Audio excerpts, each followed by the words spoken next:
Ladies and gentlemen, we are experiencing some turbulence, so hot coffee will not be served until the seatbelt sign is off.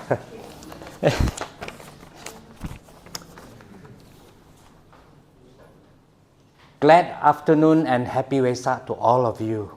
Welcome to the Cradle home. How many of you, this is the first time you're here? All right, we have a few quite... Okay. Welcome to our home. Okay. I'm supposed to give a speech and a message for Wesak, and I have some important message to share with all of you. Just bear with me for some minutes and let me try to see what I can share with you. Fellow management team of the Cradle, working team of this Wesak 2025, fellow Gladians, there are plenty of them, those who wear the black t-shirts, they are all Gladians, Dharma leaders and Dharma friends of our community, and also our Buddhist friends who happen to drop by today. Thank you for being here. Today is Wesak Day, or sometimes known as the Buddha Day. A lot of people think that Wesak Day is the day that the Buddha was born, but it is not. In the Buddhist tradition, Wesak Day or the Buddha Day is also known as the Tri-Sacred Day. The day where the Buddha, on a full moon day in the month of Wesak, the Buddha was born. On a full moon day in the month of Wesak, he got enlightened. And on a full moon day, in the month of Wesak, he passed away into what we call Mahaparinibbana. So it is known as a Tri-Sacred Day in the Buddhist calendar. And Wesak is a very special day for us as Buddhists. Not so much for the celebrations and festivity of lights, flowers, lanterns, and even processions that we see these few days. In fact, Wesak is not just a day of celebration, but a day to remember an extraordinary, inspiring spiritual leader of our time. Someone special that lives among us, whom we know him as Siddhartha Gautama, who became the Gautama Buddha eventually. Buddha came across to us as an inspiring leader that touched the lives of many during his time and also transformed the lives of many through his teachings that he has preached. The Buddha is inspiring because he's an embodiment of both great wisdom and compassion. Someone who is not just perfectly enlightened. We know the Buddha is not just perfectly enlightened, but he is very congruent in his thoughts, speech, and actions. So for us to be inspiring to people, whatever that we think, that we say, that we do, must be aligned. Chinese, in Mandarin, we say, 我们的思维，我们的口语跟我们的行为都要一致。Is congruent. When you are congruent in your thought, speech, and action, people see you as a role model, and it's very inspiring. And the Buddha is an embodiment of all this. Whatever the Buddha say, he practiced, he showed, he demonstrated to the world. His self-transformation at the dawn of the Wesak itself inspired all of us year after year, century after century, as we celebrate Wesak. In the Cradle, is home here. Our tagline is very clear: transforming individual, inspiring many. For us to inspire people about the greatness of the Buddha, we must first learn to self-transform. Without self-transformation, it's hard to convince people why we are walking on this path, why we need to show compassion, why we need to demonstrate wisdom in our life. Today, as we gather here to pay our utmost respect to our spiritual leader and teacher, the Buddha, let us not forget his hope, his dream, his aspiration for all of us. In fact, the Buddha did not have to spend his 45 years after his enlightenment to work tirelessly 23 hours a day for mankind. But he did that because he has hope, he has dream, he has aspiration for all sentient beings. That's what the Buddha had. While many religions believe human being is weak, the Buddha came and taught us to seek deep into our true potential. For only he believes that we have this thing called the Buddha nature in us, to be good and to be enlightened. So as we celebrate Wesak, we know that it is a day also he got enlightened.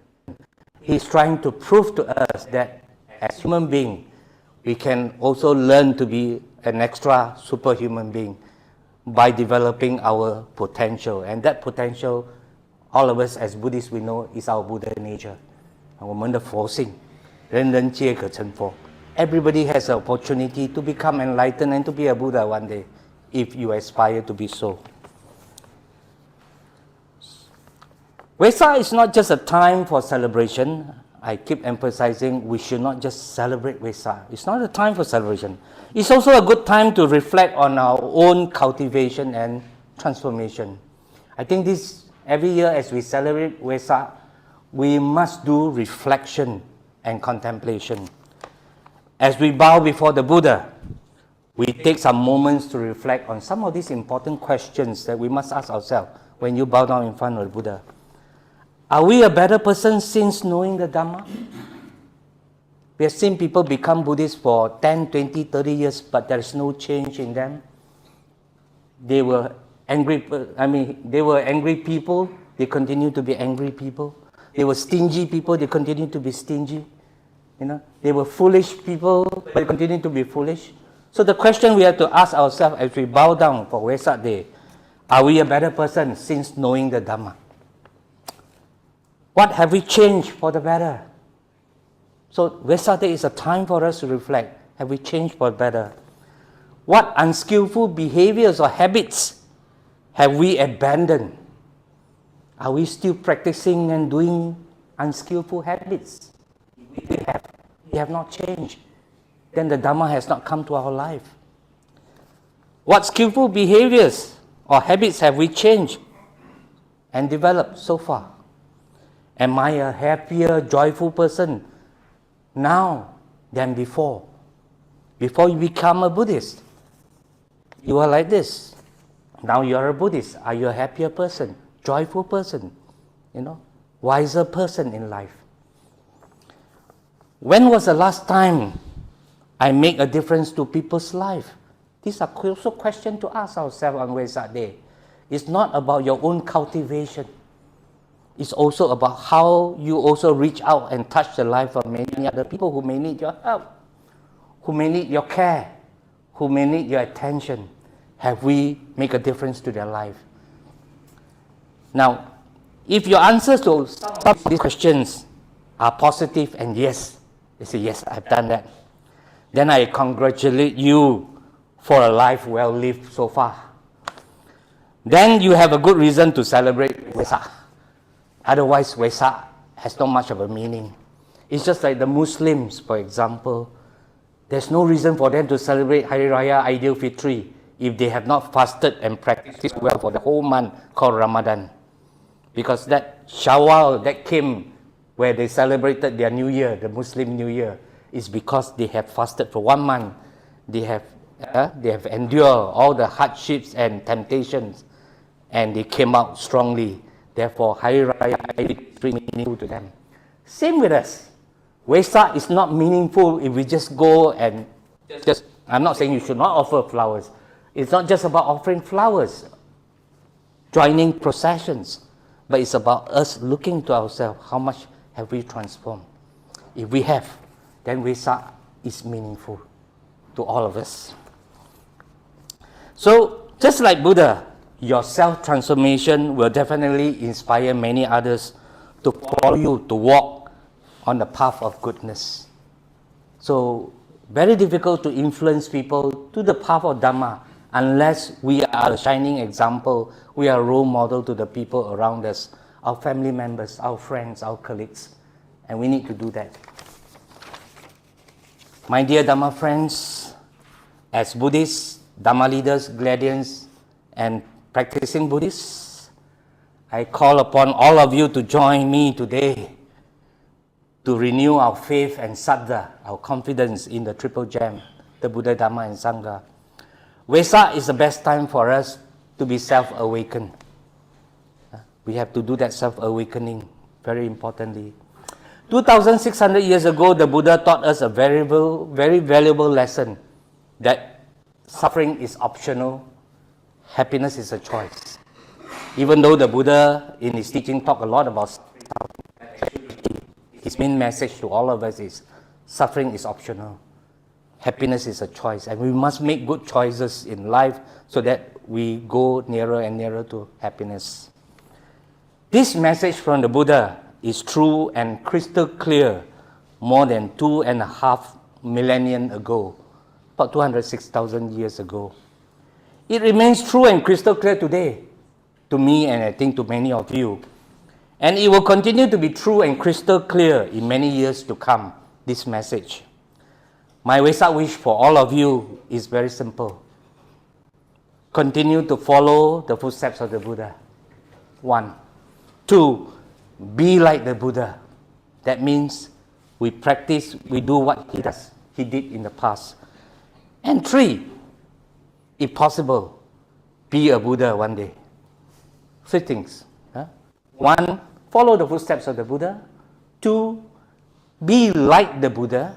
And 3, be a Buddha one day when the time comes.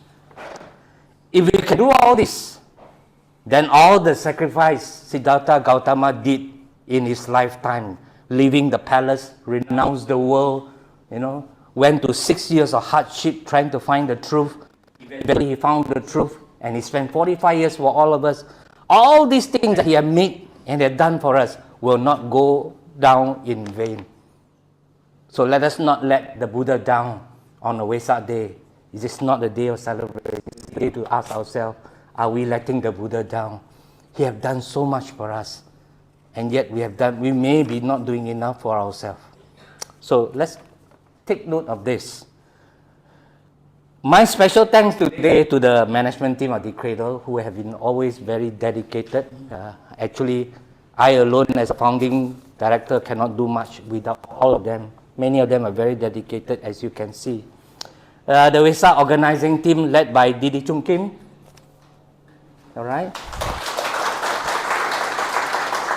Didi Helen and her group of, where's Didi Helen? Okay, Didi Janai, many others are there.